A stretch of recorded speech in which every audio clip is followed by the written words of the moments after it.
Morning students.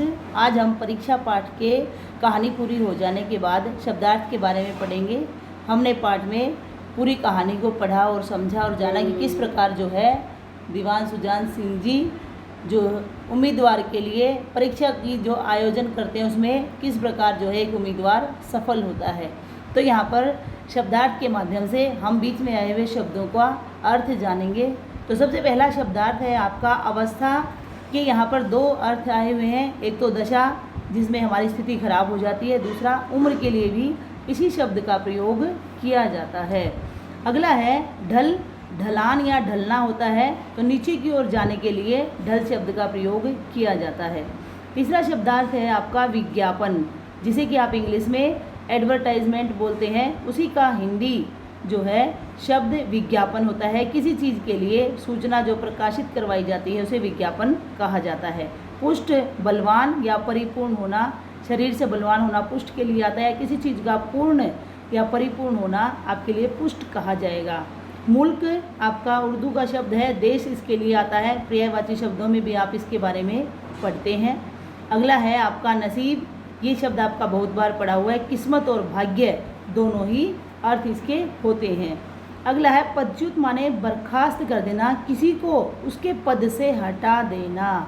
यहाँ पर आएगा शब्द आपके लिए थोड़ा कठिन हो सकता है, लेकिन आप सही समझकर लिखेंगे तो सही प्रकार से दोनों शब्द और अर्थ लिखे जाएंगे। अगला है आपके लिए सहानुभूति, इस शब्द को आप पढ़ते रहते हो। संवेदना के लिए, हमदर्दी के लिए, किसी के लिए दया दिखाने के लिए सहानुभूति शब्द का प्रयोग किया जाता है। अगला है निदान, किसी चीज़ का समाधान, जैसे समस्या का होता है निदान कर देना या समाधान कर देना या उपचार कर देना, इसका अर्थ रहेगा।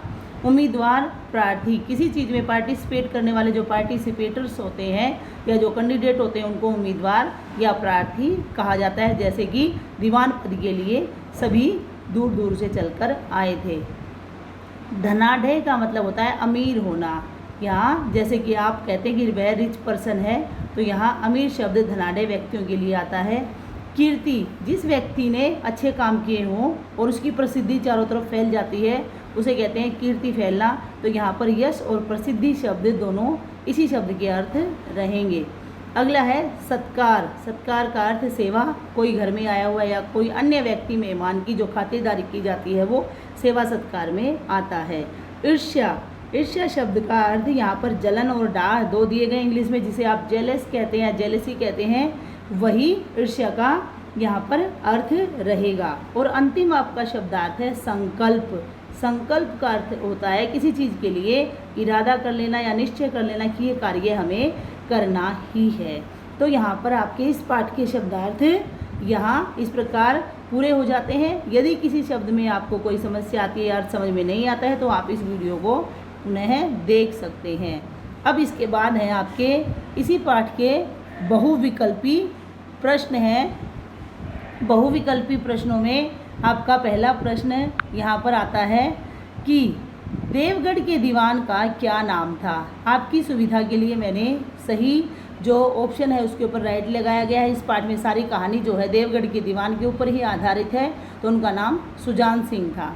दूसरा प्रश्न है दीवान की नियुक्ति के लिए कैसे सूचना दी गई थी। यही शब्द आपके शब्दार्थ में भी आया था और पहले भी बताया गया था कि विज्ञापन निकलवाकर उन्होंने इसकी दीवान की नियुक्ति के लिए सभी लोगों को सूचना दी थी। तीसरा प्रश्न है आपका किसान की गाड़ी क्यों फंस गई थी। किसान की गाड़ी फंसने के लिए कहानी के अनुसार सबसे पहले तो वहाँ पर चढ़ाई ऊंची थी, क्या ऑप्शन भी सही है। दूसरा, वहाँ नाले में कीचड़ अधिक था, यह भी सही है। और तीसरा, गाड़ी अनाज से लदी हुई थी, तीसरा भी सही है। तो यहाँ पर इसका चौथा ऑप्शन उपरोक्त सभी होंगे कि तीनों कारण सही हैं।